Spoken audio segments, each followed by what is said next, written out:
भारत भवन में 27 मई से 2 जून 2026 तक आयोजित सदानीरा जल गंगा संवर्धन समारोह का भव्य उद्घाटन आज शाम 7 बजे डॉक्टर मोहन यादव माननीय मुख्यमंत्री मध्य प्रदेश ने किया।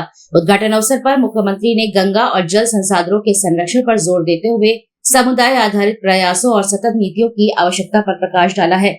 समारोह के दौरान जल से संबंधित कई तकनीकी व नीति सत्र आयोजित किए गए, जिसमें वैज्ञानिक, पर्यावरणविद और सरकारी अधिकारी जल संरक्षण, नदी पुनरुद्धार, जल उपयोग की दक्षता और जल नीति में नवाचार विषयों पर वक्तव्य और चर्चाएं प्रस्तुत कर रहे हैं।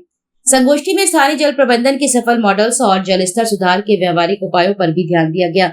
प्रदर्शनी क्षेत्र में आगंतुकों ने विभिन्न कार्यशालाओं और प्रदर्शनों का अवलोकन किया है, जहां पर जल संरक्षण तकनीकों, जल शुद्धिकरण के नवाचारों और पारंपरिक जल संचयन पद्धतियों को प्रदर्शित किया गया है। साथ ही नियमित प्रदर्शनों में स्कूलों और समुदाय के द्वारा तैयार प्रोजेक्ट भी प्रदर्शित किए गए हैं।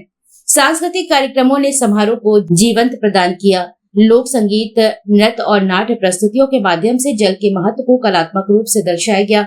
शाम में फिल्म समारोह का आयोजन भी हुआ, जिसमें जल संबंधी व्रत क्षेत्र और शैक्षिक फिल्में दिखाई गयी। समारोह में विभिन्न देशों के राजदूत भी भागीदार रहे, जिनसे अंतर्राष्ट्रीय सहयोग व अनुभव साझा करने पर जोर दिया गया। कार्यक्रम 2 जून तक चलेगा और इसके दौरान और भी सम्मेलन, संवाद व प्रदर्शनियां आयोजित की गयी। नमस्कार, मेरा नाम ज्योतिनाथ है। मैं हिमाचल प्रदेश चंबा की रहने वाली हूँ। मैं पहाड़ी चित्रकला, चंबा कलम तथा कांगड़ा कलम पे काम करती हूँ। पहाड़ी चित्रकला अपनी प्राकृतिक रंगों, कोमल रेखाओं और राधा कृष्ण जैसे भावपूर्ण विषयों के लिए जानी जाती है। तो हमें भारत भवन सदानीरा महोत्सव में आने का मौका मिला, जो कि हमारे लिए बहुत सौभाग्य की बात थी, जिसमें मैंने हमारे चंबा की एक हज़ारों साल पुरानी कहानी दिखाई है, जिसमें मैंने बताया है कि चंबा में जो हमारा शहर है चंबा, वहाँ पे पानी नहीं था, पानी की बहुत कमी थी। तो जो चंबा की हमारी रानी थी, रानी सुनैना देवी, उन्होंने पानी के लिए खुद का बलिदान दिया था, सैक्रिफाइस किया था, जिंदा समाधि ले ली थी। तो उनकी समाधि लेने के बाद ही पूरे चंबा में, पूरे शहर में पानी आया था। तो इस थीम पे मैं जो हूँ, मैं पेंटिंग बना रही हूँ यहाँ पे। यहाँ पे आना मतलब बहुत सौभाग्य की बात थी मेरे लिए, बिकॉज पहले इवन यहाँ पे फर्स्ट टाइम ही पहाड़ों से कोई कला जो है वो मध्य प्रदेश में आई हुई है इस तरीके के इवेंट में, जो कि हमारे लिए बहुत सौभाग्य की और बहुत अच्छी बात थी। आपको कैसा लग रहा है कि बहुत अच्छा लग रहा है यहाँ पे आके भी, बिकॉज हम लोग बहुत सारे सीनियर आर्टिस्ट के साथ मिलना हो पा रहा है और ऐसी चित्रकलाएं हमें देखने को मिल रही हैं जिनके बारे में हम लोगों ने कभी सुना भी नहीं था और कभी हम लोग सोच भी नहीं सकते कि इस तरीके की कोई नई कला शैली हो सकती है। एंड शुरू के दिनों में वेदर थोड़ा सा टफ था हमारे लिए उसको सहना लेकिन अभी बहुत अच्छा है, सब कुछ अच्छा है। Thank you. इस समय मेरे सामने हिमाचल से आए हुए हैं श्री ध्रुव मेहता जी। बोलिए सर, आप क्या लेकर आए हैं और क्या नाम है आपका? आपका नाम, पूरा नाम क्या है? नमस्कार, मेरा नाम ध्रुव मेहता है और मैं हिमाचल प्रदेश मंडी जिला से हूँ और मैं मंडी की जो ट्रेडिशनल आर्ट फॉर्म है मंडी कलम, उसके ऊपर काम कर रहा हूँ। तो अब हम सदानीरा में आए हैं मंडी की आर्ट फॉर्म को लेके, पहाड़ी आर्ट फॉर्म्स को लेके, तो जिसमें कि हम जल के ऊपर कार्य कर रहे हैं। और इसमें मैंने अपनी मंडी की ही जो ब्यास रिवर है, जिसे ऋग्वेद में अर्जकिया कहा गया है, उसकी एक थीम को लेकर हम यहाँ पे आए हैं और उसके ऊपर काम कर रहे हैं। और अभी हमने अपना काम कंप्लीट किया जस्ट। तो जो पहाड़ी मिनिएचर्स हमारे हैं, तो इसमें क्या होता है कि पूरा एक ट्रेडिशनल थीम रहती है और नेचुरल जो हमारी जितनी भी नेचुरल चीज़ें हैं इसमें यूज़ की जाती है। इवन पेपर से लेके ब्रशेस, कलर्स और जो भी तरीका होता है बनाने का, वो सारा पूरा ट्रेडिशनल और नेचुरल चीज़ों से बनता है। बाकी उससे ये पेंटिंग्स तैयार की जाती है।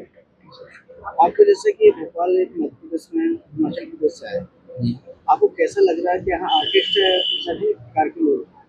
हाँ, यहाँ का माहौल काफ़ी अच्छा है और बेसिकली यहाँ पे जैसे गोंड आर्टिस्ट बहुत अच्छे और बहुत ही ज़्यादा काम करने वाले हैं। तो पहाड़ी में नेचर का एक अलग टाइप की आर्ट के साथ बैठना, उठना, उनके काम देखना, सीखना और उनका हमारे आर्ट वर्क सीखना एक काफ़ी इंटरेस्टिंग चीज़ है। और हमें भी काफ़ी अच्छा लगा कि हम अपनी पहाड़ी आर्ट फॉर्म्स को इस नेशनल इवेंट पे रिप्रेजेंट कर रहे हैं। तो यहाँ पे बहुत अच्छा लग रहा है हमें। तो अब बस कुछ अवार्ड मिले होंगे आपको? नहीं, अभी तो कोई अवार्ड नहीं, बट हाँ, हमने कुछ नेशनल इवेंट्स और जैसे स्टेट इवेंट्स अभी हाल ही में करे हैं अटेंड। तो लास्ट नेशनल इवेंट हमारा मनाली में हुआ था अभी जस्ट। अच्छा, जैसे कि प्रशासन आपके लिए कुछ आने जाने में खर्चे, जैसे हिमाचल प्रदेश से आप यहाँ भारत के भोपाल में, तो प्रशासन कुछ आपको आने जाने का कुछ? हाँ, प्रशासन हमारे लिए ये वैसे तो फुली फंडेड है। इसके लिए गवर्नमेंट हमें आर्ट सप्लाईज का, रहने का, खाने का और जो भी हमारे आने जाने का खर्चा है उसके लिए फंड दे रहे हैं। तो ये गवर्नमेंट हर चीज़ के लिए हमें वो फंड दिया जा रहा है। हेलो जी, नमस्ते एवरीवन। मेरा नाम दीपांशु सिंघानिया है। मैं एक पहाड़ी मिनिएचर आर्टिस्ट हूँ जो अभी कुल्लू हिमाचल प्रदेश में रह रहा हूँ। मेरे गुरुजी का नाम पद्मश्री विजय शर्मा जी है जो कि चंबा से हैं। उनको 2012 में पद्मश्री मिला था बसोली पेंटिंग के लिए। मैं ये लगभग आर्ट 4 साल से कर रहा हूँ। वैसे मेरे को आर्ट में एक्सपीरियंस लगभग 12 साल का है, पर पहले मैं जैसे बाहर का, जो इंडिया से भारत के बाहर का आर्ट होता था वो करता था। पर फिर मेरे को रियलाइज़ हुआ कि हम भारत की संस्कृति को क्यों नहीं आगे लेके जा रहे, तो उसके बाद मैंने ये मिनिएचर आर्ट शुरू किया। तो ये आप देख रहे होंगे, जैसे इसमें मैं ये कालिया दमन पे चित्र बना रहा हूँ। तो इसमें जो ये पेपर है वो एकदम हैंडमेड पेपर है, नेचुरल। जो इसमें कलर यूज़ हुए हैं वो भी जैसे इस तरीके की हम सीपियों में रखते हैं।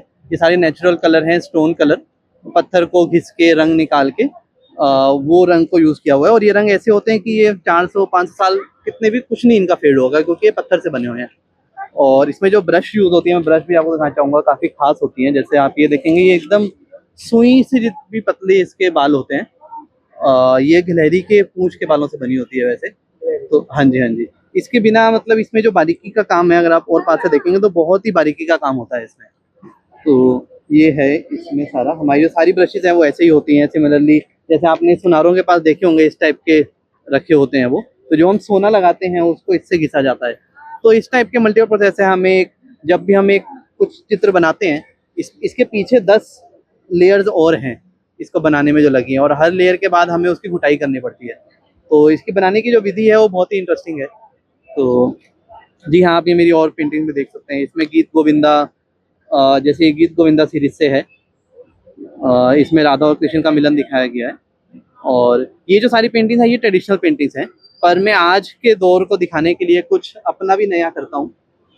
जैसे आप यहाँ पे देखोगे तो मैंने ये 17वीं सदी की ही पेंटिंग बनाई है, और उसमें आज की चीज़ें दिखाई हैं। जैसे बच्चे का स्ट्रोलर दिख रहा है इसमें फ्रेंड, तो ये आज का कुछ मिश्रण किया है। सिमिलरली ये जो महिला है उसके हाथ में उसमें हेडफोन लिए हुई है और वो कप कैरी कर रही है। जो आजकल पॉडकास्ट बड़े ट्रेंड में हैं, तो यहाँ पे ये पॉडकास्ट दिखाया हुआ है। तो मेरा मतलब नज़रिया वही है कि ट्रेडिशनल तरीके से ही बनाई जाएं सारे चित्र, और उसमें आज का कुछ दिखाया जाए जिससे कि आज की जनता को रेलेवेंट लगे, उनको कनेक्शन थोड़ा बिल्डअप हो। बहुत बढ़िया। आप मध्य प्रदेश भोपाल राजधानी में आप पहुँचे हैं हिमाचल प्रदेश, तो आपको कैसा लग रहा है कि यहाँ की परंपरा, खान पान और यहाँ के आर्टिस्ट जो हैं, हाँ जी, आपको कैसा लगा यार? सबसे पहले परिवर्तन तो मौसम का है। जहाँ से हम आ रहे हैं वहाँ पे काफ़ी ज़्यादा मतलब ठंडा मौसम रहता है, तो वो थोड़ा है चेंज। बट उसके अलावा देखेंगे तो बहुत ही अच्छा लग रहा है हमें यहाँ पे। जो सारे अलग अलग आर्टिस्ट से हम मिल रहे हैं, बहुत ही अलग अलग एक्सपीरियंस है। मेरे पीछे दादी हैं जो 50 साल का एक्सपीरियंस है जिनको, तो बहुत ही अलग अलग हम आर्ट फॉर्म देख रहे हैं, बहुत अलग अलग आर्टिस्ट से मिल रहे हैं, उनकी संस्कृति के बारे में जान रहे हैं। तो वो बहुत ही अच्छा लग रहा है हमें, बहुत ही मतलब सीखने को भी मिल रहा है। और वैसे भी, और खाने पीने की बात करें तो भोपाल का खाना, मैं एक बार पहले आया हूँ, तो भोपाल का खाना तो खैर फेमस है ही। तो मतलब वगैरह भी मिले होंगे आप? मैं ये वर्कशॉप नेशनल इवेंट्स में बहुत पार्टिसिपेट करता रहता हूँ। वैसे मैं IIT कानपुर से ग्रेजुएट हूँ, तो मेरी जो डिग्री है वो इंजीनियर की है। तो मैंने कुछ उस पहले IIT कानपुर से इंजीनियरिंग करी, फिर उसके बाद मैंने 9 साल जॉब करी, और उसके बाद फिर मेरे को लगा कि नहीं, मेरा इंटरेस्ट चित्रकला में है, तो वो सब छोड़ छाड़ के फिर अब मैंने ये शुरू किया है। तो अब मैं फुल टाइम यही करता हूँ 4 साल से।